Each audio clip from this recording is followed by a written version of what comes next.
If you want to organically grow your brand, then you need to cultivate a community of evangelists. When consumers feel like they're cared about and listened to, then brand evangelists are born. An evangelist is someone who's more loyal than an average fan, and they show that by actively promoting your brand to their own networks. These fans feel more involved and proudly associate themselves, as well as their own lifestyle, with your brand. These supporters are the frontline salespeople who will start the movement and spread your brand's values. Before we dive into how you can generate a self-perpetuating army of evangelists, let's look at the numbers. In general, we prefer and are more likely to purchase something that is recommended by our peers over something we found through an advertisement. In fact, Nielsen conducted a survey of 28,000 internet consumers and found that 92% of them trusted recommendations from friends and family over forms of advertising and promotion. In regards to social media, a study by Pace, a market research firm, found that 68% of consumers said that a referral from a Facebook friend would positively influence their decision to buy a product or explore a brand. At the same time, 41% of them said that their primary reason for liking and following fan pages was to let my friends know what products I support. Realistically, people are busy and don't have time to critically evaluate and choose from multiple products, nor do they have time to waste doing research if someone they trust has already tried the product and has a strong opinion about it. As much as this applies to consumer products, it is highly important for musicians because the market is crowded. So what are some strategies to help you inspire your fans to be evangelists? Let's be very clear. Not every fan is going to be an evangelist, nor do you need every possible listener to be a true fan. In 2008, Kevin Kelly, author and former executive of Wired magazine, penned an essay called 1,000 True Fans. The idea of this essay is that creatives only need 1,000 true fans in order to make a living. Kelly defines a true fan as someone who will purchase anything and everything you produce. They'll drive 200 miles to see you sing. They will buy your high-res deluxe editions even if they already have your low-res versions.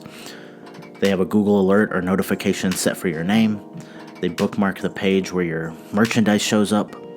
They come to your openings. They have you sign their copies. They buy the t-shirt and the mug and the hat. They can't wait till your next work. They are your true fans. So how do you determine who is already a true fan and who are casual fans that you should be working to turn into true or core fans? The first step is creating meaningful interactions with your fans. To do this, you must understand your fans. Many people will tell you to start with demographic information when analyzing your fan base and figuring out how to segment them. Examine location, age, gender, education levels, etc. It's good information to have and will be useful to know at times, but demographic information will only tell you so much, mainly the who. What you should be concerned about is psychographics. Psychographic analysis is the practice of classifying population groups according to psychological variables such as attitudes, values, or fears. Psychographics are focused on telling you the why. Meaningful interactions will allow you to gain that psychographic information that will allow you to understand your fan base and further connect with them. There are a few ways to go about obtaining this information you need, but what it really comes down to is understanding people and what makes them tick. This is simpler than you think. Take a look at your social media feeds. See which posts have the most fan interactions. See which songs your fans are talking about and what lyrics they're quoting. See if you notice repeated interactions from certain fans. If you do, take a look at their profile and learn more. Yes, we're encouraging internet stalking here. Look for what concerns them, what moves them, what drives their behavior, what their interests are. Document your learnings and begin creating a database of your fans in a spreadsheet. It comes down to you taking the time to listen and understand your fans. You're probably wondering, how do you acquire these true fans and turn them into an evangelist once you've identified them? As Kevin Kelly explained it, in order to acquire true fans, you must engage with and convert your lesser fans. As a band or individual with a platform, you have the power to truly make somebody's day by personally recognizing them.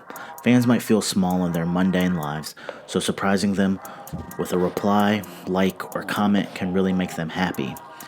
As you have shows, interact with your fans and do more than just perform and go home. Stay and talk to them, interview them, especially fans you've seen at multiple shows. If need be, directly ask them what makes them support you. If that's too direct, just have a natural conversation with them.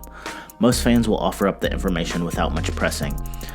It not only helps you, but creates memories for your fans that increase loyalty and the lifetime value for them. You can even take it a step further and really play to their ego by giving them a spotlight. Consider running a hashtag challenge or a contest and highlight them via your blog, social media, or bring them on stage to a show. If you run a contest, make sure that it requires active engagement and promotion from your fans in order for them to participate. Or you can always send select fans personalized emails or thank you videos for attending your shows and buying your music. If you're just beginning to build a fan base, I highly encourage you to do this, as it'll go a long way in developing your core fan base. One thing you can do is, even as people follow you, just send them a quick video in their DMs thanking them for that follow. More often than not, you already have very vocal brand enthusiasts that preach about you and praise your work. Find them, connect with them, and personally thank them. They're your loyal brand soldiers. Your fans are your biggest advocates, and not only does personally engaging with them give you more information to improve your marketing, it energizes them to talk about you and use word of mouth to get your name out there. If you want fans to promote and share your content, then you need to make it as easy as possible for them to do so. If you post videos, songs, or images in your newsletters, websites, blogs, make sure to have a noticeable click to share button so that fans can immediately share something they like without even thinking about it. Also, make sure that it's easy for fans to subscribe to your newsletters, learn more about you, hear your music, share tour announcements, and buy your merchandise. As obvious as this seems, many brands overlook this step simply because social media already makes content accessible, so it's easy to assume that it's as easily shareable. However, you have to keep in mind that people have short attention spans and don't want to put too much effort in. Convenience creates a great and memorable experience. At the end of the day, remember that the way you make your fans feel will ultimately cause them to go and tell all of their friends. They should be so loyal to your brand that they're willing to shout out and preach without you instructing them to do so.